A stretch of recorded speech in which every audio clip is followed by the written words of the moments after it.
If your life only moves when your mood is right, your mood owns your life. That sounds simple, but this is where a lot of people lose years. Not because they do not care, not because they have no dreams, not because they are lazy in some permanent way. And the quiet reason is this: they lose years because they keep waiting for the right feeling before they do the right thing. And I know this loop. I wake up and tell myself, today is the day. Then the day starts wrong. I slept badly, the room is messy, I check my phone too early. Then one message annoys me. The first hour disappears, and suddenly the whole day feels contaminated. So I do not quit directly. I do something softer. I say, I'll start when I feel better. At first, that sentence sounds responsible. It sounds like self-awareness. It sounds like I am respecting my energy. But sometimes it is just procrastination wearing a calm voice. And because I do not start when I feel better, I scroll until I feel worse. I plan until I feel behind. Then I promise tomorrow will be cleaner. Tomorrow, I will wake up right. Tomorrow, I will have the perfect morning. Tomorrow, I will finally feel ready. And tomorrow becomes another hostage situation with my mood. And that is the trap. You think you are waiting for motivation, but most of the time, you are waiting for emotional permission. It is permission to begin, permission to try, permission to make something bad, permission to do the work while feeling tired, uncertain, awkward, or behind.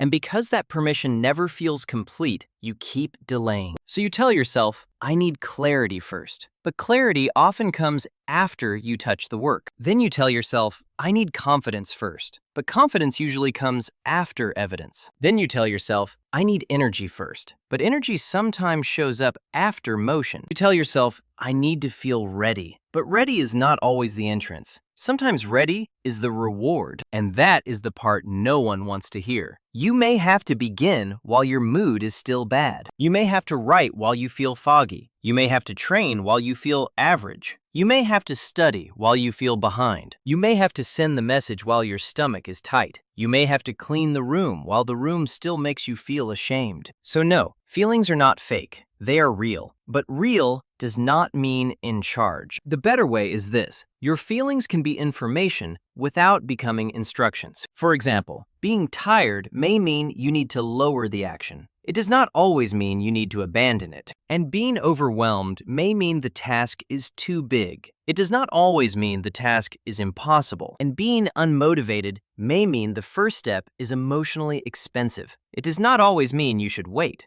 This is where Steve draws the line. Respect the feeling, do not worship it. Because if every mood gets a vote, nothing important survives. You can see it in real life. A bad morning cancels the workout. A messy room cancels the study session. One awkward conversation cancels the whole project. Then one missed day becomes a missed week. One low energy hour becomes proof that you are not that person. That is how the noise wins. Not by screaming, by making delay feel reasonable. And by making you believe the day has to feel perfect before it can count. But here is the turn. A day does not need to be perfect to count. It needs one honest action. One, not the fantasy version where you become a machine. Not the dramatic reset where you fix your whole life before midnight. Just one honest action that proves your mood is not the boss. Here is the practical move. First, name the mood. Start there. Say it plainly. I feel tired. I feel behind. I feel annoyed. I feel embarrassed. I feel like the day is already ruined. Do not argue with it. Do not perform positivity. Just name it, because the unnamed mood becomes the room you live inside. But once you name it, you can stand next to it. Then second, shrink the action. If the full workout feels impossible, put on the shoes and do 10 minutes. If the full study session feels too heavy, open the notes and do 1 page. If the whole script feels huge, write the ugly first paragraph. If the whole room feels disgusting, clear one surface. If the whole project feels like a mountain, fix one small thing. And to be clear, this is not about lowering your standards forever. This is about lowering the doorway so you can enter. Because people love to talk about discipline like it is always intense, sometimes discipline is tiny. Sometimes discipline is brushing your teeth when you feel numb, Sometimes discipline is opening the document when you already wasted half the day. Sometimes discipline is doing the smaller version instead of turning a bad mood into a full excuse. Then third, begin before negotiation. And this matters. Do not sit there debating with your own resistance for 20 minutes. The longer you negotiate, the more official the excuse becomes. So set a timer for 10 honest minutes, then start. Not 10 perfect minutes, not 10 inspired minutes, 10 honest minutes. No performance, no waiting for the cinematic version of yourself to appear, just you and the work. And of course, in those 10 minutes, your brain may complain. Let it talk. It may say, "This is pointless." It may say, "You are too late." It may say, "Start tomorrow." You are not trying to make the voice disappear. You are practicing not obeying it immediately. That is the rep.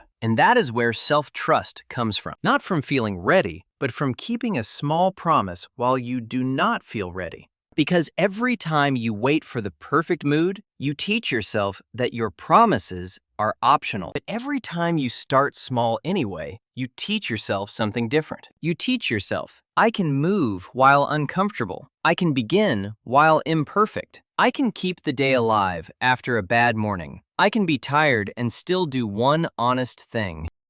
That is a stronger identity than motivation. Motivation visits. Identity stays. And that identity is built in these tiny moments where no one is watching. The moment after you wasted time. The moment after you feel ashamed. The moment after the plan breaks. The moment your mood says, not today. But then you say, small today still counts. That is the whole shift. Small today still counts. A bad morning does not get the whole day. A low mood does not get the final decision. A messy start does not mean you are disqualified. You do not need to feel ready to act like someone who respects their future. You just need to take the next honest step before the noise turns delay into a personality.